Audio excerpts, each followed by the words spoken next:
সুবিধা সেটা আগের প্রশাসন থাকাকালীন উনি আগের প্রশাসন থেকে এই সুযোগ সুবিধা নিয়ে তিনি ফ্যাকাল্টি ভবনের কাজ শুরু করতে, কিন্তু একাডেমিক কাউন্সিল থেকে ফ্যাকাল্টি ভবনের কোনো অনুমোদন হয়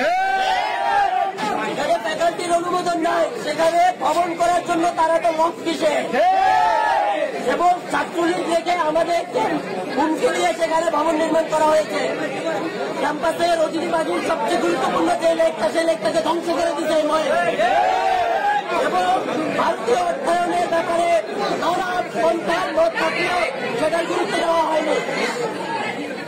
সেই মনে এখন আমার চাইছে তার সেই পরিকল্পনা যেটাকে ছাত্রলীগ দিয়ে বাস্তবায়ন করছে সেটা আবার কন্টিনিউ করতে চায়।